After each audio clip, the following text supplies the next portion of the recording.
कैसे हैं आप सभी लोग? उम्मीद है आप सभी लोग अच्छे होंगे। चलिए, हम लोगों ने टेंस कंप्लीट कर लिए थे, साथ में स्पीच भी कंप्लीट हो चुकी थी। अब क्या लें? अब लेते हैं हम लोग वॉइस। अब देखिए वॉइस टॉपिक है। देखिए आप जैसे हम लोगों ने टेंस कंप्लीट किए तो सभी ने सोचा कि सर हिंदी से इंग्लिश में ट्रांसलेट करना आ गया, अब आसान बात है, अब हम कुछ भी कर सकते हैं, है ना? नहीं, अब आवाज जो होती है ना, इसका मतलब क्या होता है? देखिए इसका मतलब जो होता है वो होता है सर आवाज। क्या? मन की आवाज। अगर इसका और भी अच्छे से मतलब समझना चाहें तो आप समझ सकते हैं ध्वनि। देखिए सिर्फ बेवकूफ बना रहा हूं, मतलब सभी एक निकलता है। वॉइस, आवाज, ध्वनि, साउंड या श्रव्य तरंगे, प्राश्रव्य जितने भी होते हैं, मतलब क्या है? जैसे कि हमने टेंस पढ़ा कि सीता एक आम खाती है, सीता ईट्स अ मैंगो, ये तो होगा Sita Yeats a mango, Sita एक आम खाती है। अब देखिए उसी को आवाज, मन की आवाज से कैसे बदला जा सकता है कि आम जो है ना वो किसके द्वारा खाया जाता है? सीता के द्वारा खाया जाता है। मतलब आम सीता के द्वारा खाया जाता है। अब पहले क्या था? तो ये जो था ना कि सीता एक आम खाती है, ये तो था अपना टेंस। लेकिन इसमें भी एक वॉइस लगती है जिसे आप बोलते हो एक्टिव वॉइस। लेकिन अब हम लोग जो पढ़ने वाले हैं ना वो होगी हमारी पैसिव वॉइस। देखिए पैसिव वॉइस हम लोग मतलब आसान तरीके से समझने की कोशिश करेंगे कि भाई कैसे कैसे उसमें कौन से रूल्स लागू होते हैं। जिस प्रकार टेंस में आपके फॉर्मूला सूत्र जो बने थे उसी टाइप से वॉइस के अंदर बनेंगे। ठीक है? और सॉरी, एक मिनट रुकिएगा, यहाँ पर डस्टर गायब हो गया आज मेरा, एक सेकंड रुकिए। भाई लॉकडाउन लगा हुआ है, दुकानें खोल नहीं रहे, मार्कर वगैरह डस्टर वगैरह मिल नहीं रहे। अब मार्कर वगैरह से पढ़ाता था तो थोड़ा अच्छे से समझ में आता। ठीक है? तब क्या होता है, देखिए हम लोग पढ़ना स्टार्ट कर रहे हैं। वॉइस टू मतलब क्या होता है? वॉइस का मतलब क्या होता है आपको अभी बताया। देखिए दोबारा बताता हूँ, वॉइस का मतलब क्या निकला सर? वॉइस का मतलब निकला टू एक्सप्रेस। अब क्या? टू एक्सप्रेस फीलिंग और कंडीशंस। फीलिंग्स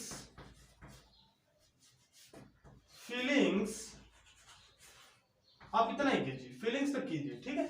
अब कैसे ये हमारी भावनाएं कैसे व्यक्त करता है, कैसे दर्शाता है, देखिएगा। अब मान लीजिए मैं लिख रहा हूं, मैं आपको पढ़ा रहा हूं, ठीक है, कि दीपक सर हमें पढ़ा रहे हैं। आप उसी चीज का उल्टा कीजिए कि पढ़ाया किसके द्वारा जा रहा है? ये हमारे मन की भावनाएं तो है, आवाज ही तो बोल रही है ना, है तो एक प्रकार से ही साउंड, वॉइस है। ठीक है? आया समझ में इतना? तो चलिए अब करते हैं मेन वर्ब की थर्ड फॉर्म। अब देखिए यहाँ पे एक वर्ड आता है आपका, या फिर सॉरी रुकिएगा, वॉइस। देखिए इतना तो मीनिंग समझ में आ गया। इसका मतलब क्या होता है? मन की आवाज, मन की आवाज या भावना व्यक्त करना, भावना व्यक्त करना। इतना समझ में आ गया सभी को?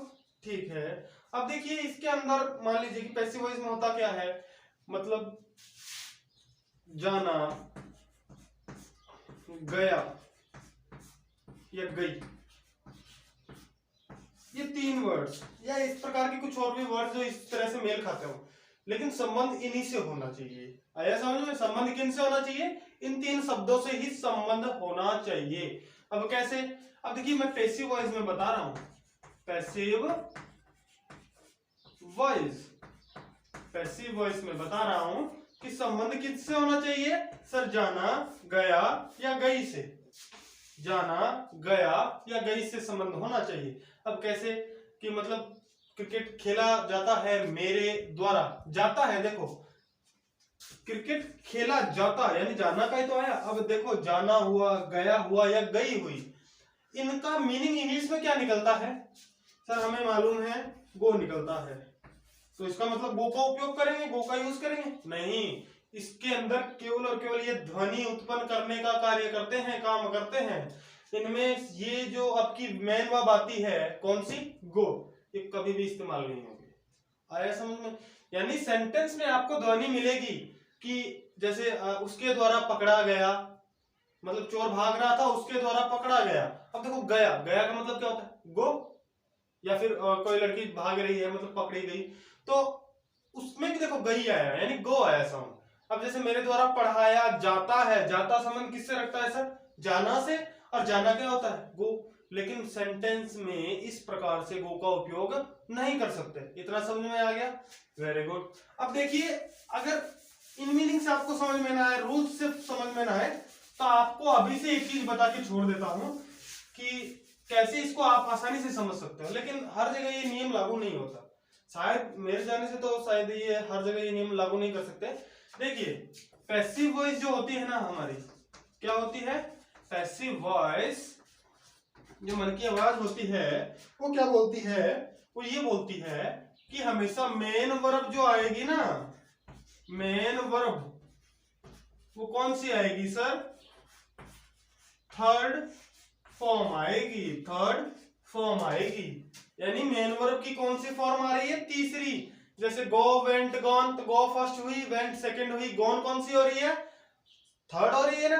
तो ये जो गॉन वाली आई है, ये हमारी इसमें हमेशा पैसिव वॉइस में इस्तेमाल होती ही होती है।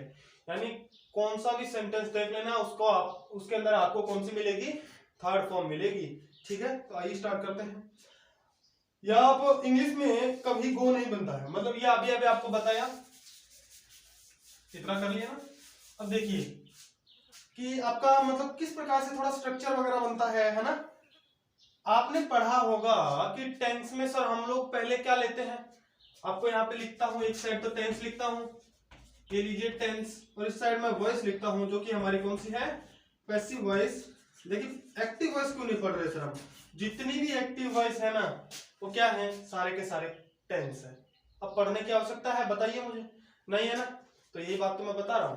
अब देखिए पैसिव वॉइस क्या होती है जानते हैं, टेंस तो हमें मालूम है कि सर जो फॉर्मूला बनता है वो बनता है subject plus helping verb plus main verb plus object.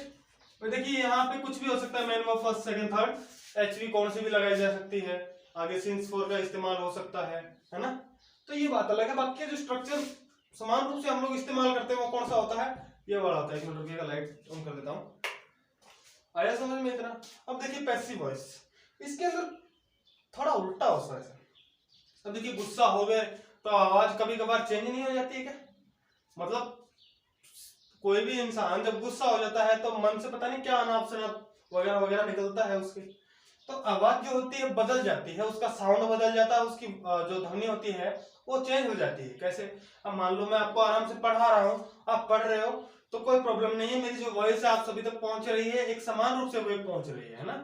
और अगर मैं गुस्सा करता हूं तब मतलब हाई वॉल्यूम एक साथ में, तो वो होती है आवाज की ध्वनि, हाँ, जिसे डेसिबल में मापा जाता है, ये अलग टॉपिक है साइंस का, सॉरी।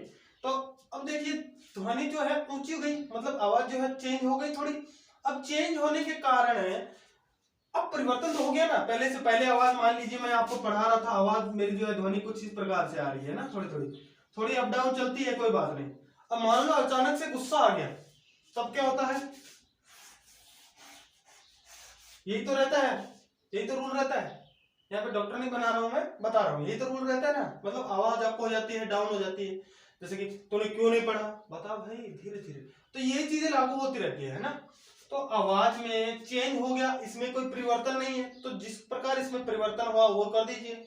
यहाँ पे सर हम पहले क्या इस्तेमाल कर रहे हैं, सब्जेक्ट, यहाँ पे तो चेंज हो गया, अब लगा देंगे ऑब्जेक्ट।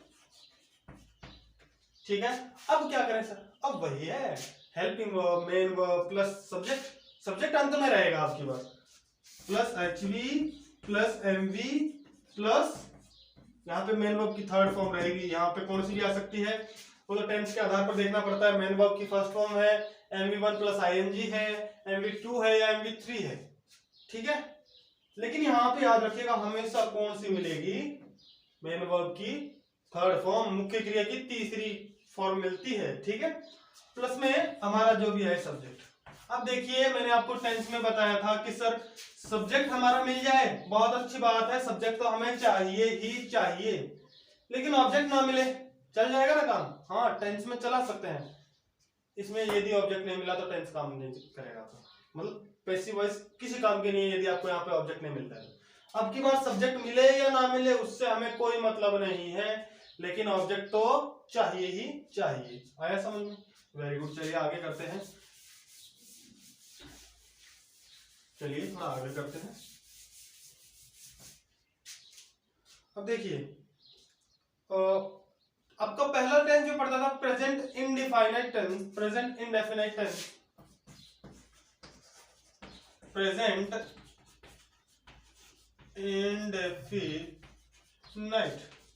Indefinite tense. देखिए इसके अंदर 3 वाक्य बनाते हैं हम लोग, 3 नहीं 4 बनाते हैं वैसे तो। कौन से? अफर्मेटिव, नेगेटिव और इंटरोगेटिव और डबल इंटरोगेटिव, है ना। हम लोग मुख्य पढ़ते हैं, खासकर जो वॉइस में चेंज वगैरह होती है कैसे क्या होता है। चलिए अब स्टार्ट करते हैं अपना वॉइस का टॉपिक सही से कि कौन सा सेंटेंस किस में कन्वर्ट होता है, कौन सा रूल फॉलो होता है, ठीक है। तो अब देखिए एक्टिव वॉइस और पैसिव वॉइस, है ना। एक्टिव वॉइस और पैसिव वॉइस ये 2 वॉइस ही होती है ना। तो देखिए मैं आपको पहला जो करवा रहा हूं प्रेजेंट इंडेफिनिट टेंस में वो कौन सा होगा? अफर्मेटिव का होगा। हम लोग पहला सेंटेंस कौन सा पढ़ेंगे? अफर्मेटिव। और अफर्मेटिव में भी हम लोग 2 पढ़ते हैं, एक तो होती है हमारी एक्टिव वॉइस, जबकि दूसरी कौन सी होती है? Passive voice.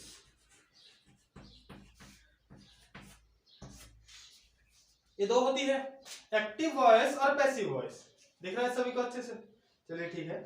अब एक्टिव वॉइस का फॉर्मूला क्या होता है बिना देखे बने? अरे टेंस में जो आपने प्रेजेंट इंडेफिनिट टेंस का अफर्मेटिव का जो फॉर्मूला लिख रखा है ना टेंस का, वही यहाँ पे लिख दीजिए, कुछ चेंज नहीं करना। यानी सर आपने तो बता रहे हैं कि subject plus main verb MV1 plus S या ES प्लस ऑब्जेक्ट, ये होगा क्या? हाँ बिल्कुल सेम टू सेम होगा, कोई प्रॉब्लम नहीं है। सॉरी एक बार देख लेता हूँ, हाँ यही होता है आपका, ठीक है। ये का सेम टू सेम आपका फॉर्मूला रहता है। अब देखिए इसमें क्या हो जाएगा सर, इसमें पैसिव वॉइस का एक बार बता दीजिए फिर हम खुद कर लेंगे। अरे तो ऊपर बताया था ना अभी सर, थोड़ा दिमाग घूम जाता है इसका। आवाज जो होती है ना कभी कभार चेंज हो जाती है, तो पहले ऑब्जेक्ट ले लेंगे, इसको बाद में रख देंगे, है ना। समय सबका बदलता है। तो ये लीजिए सर ऑब्जेक्ट लगा दिया, इसके बाद हेल्पिंग वर्ब लगाते हैं। तो देखो अफर्मेटिव का जो सब्जेक्ट होता है ना, इसमें आप कौन से हेल्पिंग प्रेजेंट इंडेफिनिट जो टेंस होता है इंडेफिनिट, उसके अंदर अफर्मेटिव में कौन सी हेल्पिंग वर्ब इस्तेमाल होती है? सर डू या डज, है ना। नहीं हाँ ठीक है, इतना तो ठीक है। अब इसमें कौन सी करें सर पैसिव वॉइस में? इसमें इस्तेमाल करनी है इज एम आर। कौन सी? Is am are, is am are plus main verb की third form plus subject. Sir ये तो गलत कर दिया। कैसे सर? आपने इज एम आर के साथ कैसे ले ली मेन वर्ब की थर्ड फॉर्म? आपने तो हमें सिखाया था कि हमेशा MV1 प्लस ING रहता है, जो कि दिल की धड़कन है। कौन से टेंस की? कंटिन्यूअस टेंस की। और ये कंटिन्यूअस टेंस में हमेशा इज एम आर आता है और उसके साथ मेन वर्ब की फर्स्ट फॉर्म प्लस ING लगती है। आपने तो यहाँ पे पूरा सिस्टम ही बिगाड़ दिया। अरे नहीं, याद रख लेना। एक बात बताता हूँ आपको, एक कार्ड देता हूँ, पोस्ट वगैरह कुछ नहीं कर रहा है, यहीं पे बना रहा हूँ, यहीं से अपनी कॉपी में बना लेना, ठीक है। सबको दिखाते घूमना, आपका कार्ड लागू रहेगा। आपको एक कार्ड देता हूँ, कार्ड में लिखना है VIP। क्या लिखना है? VIP। अब VIP का मतलब क्या होता है? वेरी इंपॉर्टेंट पर्सन, है ना। नहीं हम लोग यहाँ पे थोड़ा अलग करेंगे, है ना। कैसे सर? V फॉर हमने वॉइस पढ़ा, V for voice, I for इनकी और P फॉर पैसिव। याद रख लेना, यदि आपको कहीं इज एम आर के साथ थर्ड फॉर्म मिलती है और वहां पे आपको दे दे कि भाई बताओ कौन सी वॉइस कैसे क्या है, तो याद रख लेना वो सेंटेंस गलत नहीं होता है, वो पैसिव वॉइस का बन जाएगा। समझ में आया? वो कौन सा बनेगा? पैसिव वॉइस का। आ गया ना समझ में? Very good. चलिए इसके एक दो सेंटेंस करते हैं। चलिए अब एक दो सेंटेंस करते हैं इनके। आपका पहला सेंटेंस है माय मदर लव, एक सेकंड रुकिएगा, loves me. My mother loves me, my mother loves me. दिख रहा है सभी को? चलिए वेरी गुड। अब देखो इसको क्या बना दोगे सर? सब्जेक्ट देखिए, मी वाला कंडीशनल केस हम लोग I, he, she, it, they, we, are, ये जितने भी है, ये जो सब्जेक्ट और ऑब्जेक्ट के कंडीशनल रूप में कार्य करते हैं और हम लोग स्पीच में भी पढ़ चुके हैं, वही यहाँ पे होगा। अब देखिए my mother loves me, sir कौन सा टेंस है हमें पता चल गया, प्रेजेंट इंडेफिनिट का है। दूसरी बात हम लोग फॉर्मूला देख लेते हैं, तो फॉर्मूला भी यही वाला मैच खा रहा है, तो इसको कन्वर्ट किस में करते हैं? पैसिव वॉइस, तो एक्टिव वॉइस रह गई। ए बी लिख रहा हूँ, शॉर्ट फॉर्म लिख रहा हूँ भाई, ठीक है, ज्यादा टाइम नहीं लेंगे। ए बी हो गई ये। तो अब हमें यहाँ पे तो समझ में नहीं है क्या बने।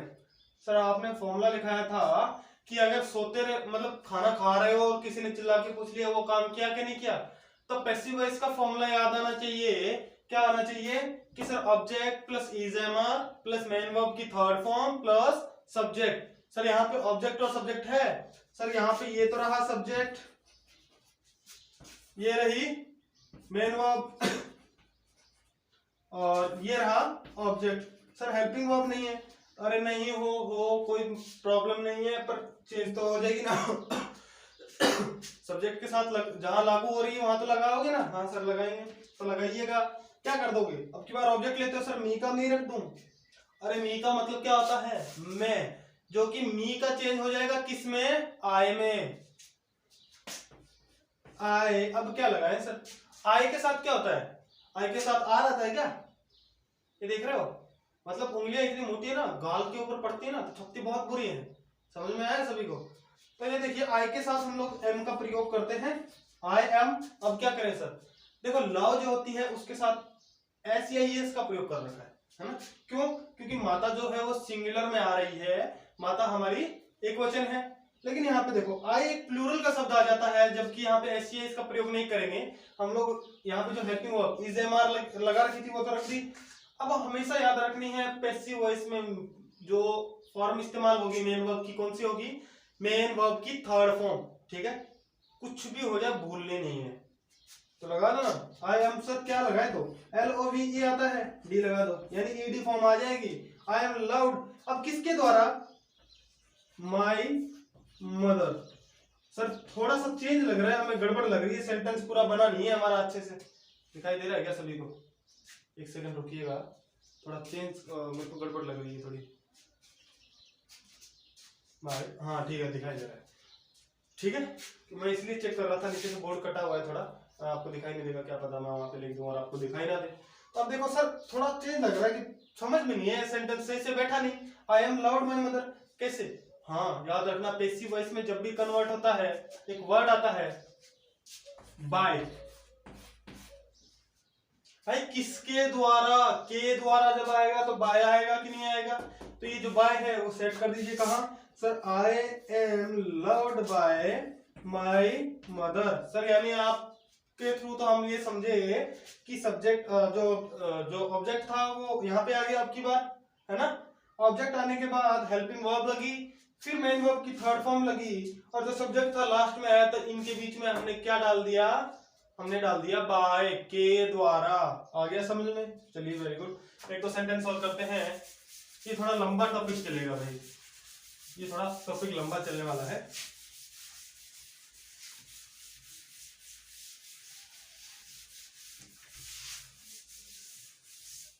ठीक है, अब देखिए दूसरा सेंटेंस है ही राइट्स अ लेटर।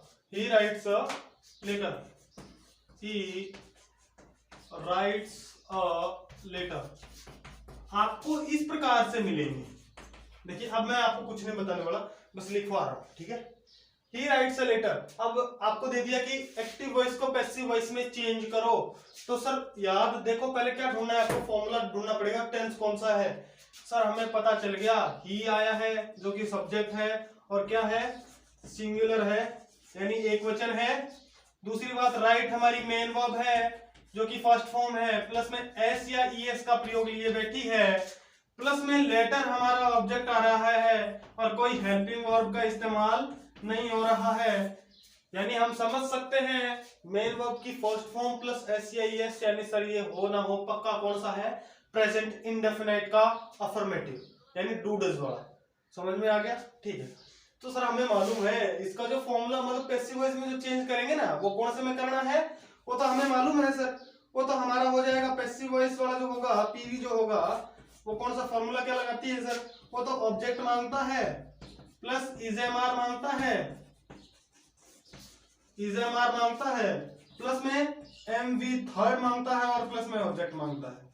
यदि आपको ये फॉर्मूला कहीं मिले और इस फॉर्मूले के अंतर्गत आपको मतलब ये सेंटेंस मिले इस फॉर्मूले से बना हुआ, कौन से, प्रेजेंट इंडेफिनाइट टेंस के फॉर्मूले से इस उत्तर से बना हुआ सेंटेंस मिले और उसे नाम दे दिया जाए एक्टिव वॉइस और उसे कन्वर्ट करने को बोल दिया जाए, किस में बदलने के लिए बोल दिया जाए, पैसिव वॉइस में, तो कौन सा सूत्र याद रखना है सर जी, हमें तो कंटिन्यूअस वाला लगाना है, प्रेजेंट कंटिन्यूअस वाला। आ गया समझ में? ठीक है, अब कन्वर्ट कीजिए सर। यहाँ पे अ लेटर ये हमारा ऑब्जेक्ट है तो यहीं पर रख देंगे सर, छोटा ए लिख दें, अ लेटर लिख दें। हाँ अ लेटर तो लिखोगे पर भाई जब ऑब्जेक्ट को पहले ले आए और पहला वर्ड इंग्लिश का जो होता है ना अल्फाबेट, वो हमेशा कैपिटल रहता है। आया समझ में? तो लिख दीजिए यानी अ लेटर। अब क्या लगाए सर, अब इसमें देखो ना भाई लेटर ए की पत्र है, अब बताओ आर लगाओगे? नहीं, एम तो हमेशा आई के साथ आता है, तो क्या बचा, is a letter is sir. अब देखो राइट का होता है रिटेन, WRITTEN, और लेटर इज रिटेन बाय किसके द्वारा, हिम। सर जी यहाँ पे तो ही था, आपने हिम क्यों कर दिया? अरे तो भाई यही तो आपको स्पीच में करवाया था, इसीलिए तो पहले स्पीच करवाई थी ताकि ये जो कंडीशनल केसेस है ये समझ सको। ही हिम में कन्वर्ट, किसके द्वारा, उसके द्वारा, उसका मतलब क्या होता है, ही या हिम, पहले देख लो। और ही राइट्स अ लेटर, यानी लड़का है, यहाँ पे तो पता चल ही रहा है ही लगाए तो ही का हिम में ही करोगे कि हर में कर दोगे, है ना? हिम में ही करोगे भाई, आप सभी लोग जानते हैं अच्छे से। तो ये हो गया अपना, वेरी गुड। एक बार स्क्रीनशॉट या फिर लिख रहे हो तो लिख लो जल्दी से, मैं फिर हट रहा हूँ, मतलब रफ कर रहा हूँ इसको जल्दी से। चलिए ज्यादा समय नहीं, एक सेंटेंस और करवाता हूँ फिर अपना सेकंड पार्ट कल लेके आएंगे इसी का, और कल से आपकी साइंस की क्लास से भी स्टार्ट कर रहा हूँ मैं। तो कल देखते हैं कल कैसे क्या सिस्टम बैठता है। देखिए एक सेंटेंस और है, रजनी सेलिब्रेट्स हर बर्थडे। रजनी सेलिब्रेट्स हर जन्मदिन, रजनी सेलिब्रेट्स हर जन्मदिन।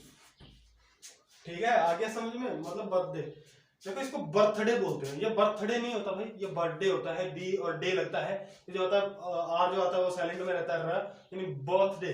ठीक है, यानी रे साइलेंट में रहता है। ठीक है, तो चलिए आप इसको करते हैं। सर देखिए रजनी सिंगुलर है, सब्जेक्ट है, दूसरी बात सिंगुलर है, ठीक है। सेलिब्रेट्स हमारी मेन वर्ब की फर्स्ट फॉर्म प्लस एससीआईएस का प्रयोग कर दिया है अगले ने। हर बर्थडे, उसका जन्मदिन मतलब ऑब्जेक्ट मिल गया है। ठीक है, अब बताइए क्या, अब हर ले की मतलब पहले तो इसको समझ लिया कि सर ये प्रेजेंट इंडेफिनाइट का है, कंफर्म हमें पता चल गया। कौन सा, अफर्मेटिव का है, ये भी हमें पता चल गया कंफर्म। अब क्या करें सर, देखिए ना यहाँ पे, ये देखो यार, अब क्या है, अब क्या करना है सर, अब थोड़ा सा समझ में नहीं आया। अब देखो वही फॉर्मूला, कौन सा, ऑब्जेक्ट, ये कौन सी थी, एक्टिव वॉइस, किस में चेंज कर दोगे, पैसिव वॉइस में, यानी object plus is am are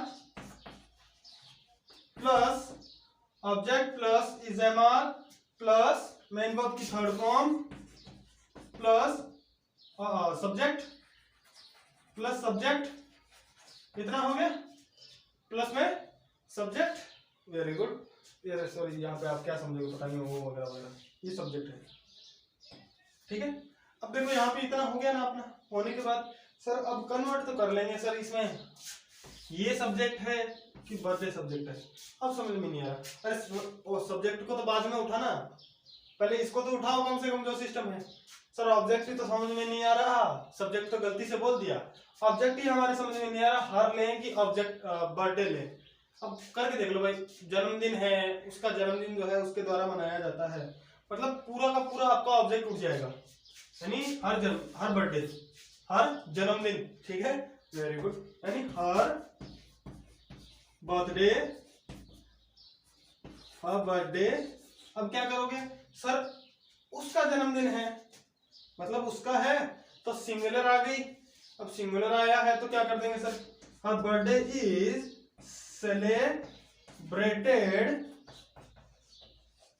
celebrated by, her birthday is celebrated, एक सेकंड रुकिएगा, हाँ, हर बर्थडे सेलिब्रेटेड, एक सेकंड रुकिएगा भाई, कुछ ना कुछ तो गलती कर दी, एक सेकंड रुकना, हियर हर बर्थडे, हाँ सही है, अपना यहाँ पे थोड़ा सा चेंज कर दिया था मैंने, यहाँ पे गलती कर रखी कॉपी में और इसका प्रयोग नहीं किया। हर बर्थडे इज सेलिब्रेटेड बाय, किसके द्वारा मनाया जा रहा है भाई, रजनी के द्वारा। तो ये लीजिए, आज स्पीच में इतना ही, कल हम लोग आगे नेगेटिव सेंटेंस पढ़ना स्टार्ट करेंगे, ये टेंस की तरह ही लंबा चलने वाला है। आगे समझिए, थोड़ा पेचीदा है सिस्टम, लेकिन आसानी से समझ लो, बहुत आसान है। इंग्लिश सारी की सारी आपके सेंस के ऊपर होती है, सेंस के आधार पर बनती है। आप हिंदी में देखिएगा सर, हिंदी में बहुत गलतियां कर लोगे, आ की मात्रा नहीं लगाई, ई की मात्रा छोटी बड़ी, ऊ की मात्रा छोटी बड़ी, ए आई जो भी है, आपने पूर्ण विराम नहीं लगाया, कॉमा नहीं लगाया, पता नहीं क्या क्या होता है। इंग्लिश सिंपल है, आसान है। देखिए मैं ये नहीं बोल रहा कि आप हिंदी बोलने छोड़ दीजिए, इंग्लिश सीखिए, अपनी मातृभाषा पे रहिए, लेकिन अब जैसे जैसे आगे जाओगे तो भाई ये जनरेशन में यही मांगता है ना, तो ये चीज लागू हो रही है, तो कृपया करके थोड़ा आप भी सीखने का प्रयत्न करें, हम भी सिखाएंगे, आप भी सीखिए। तो आज के लिए बस इतना ही, धन्यवाद, थैंक यू।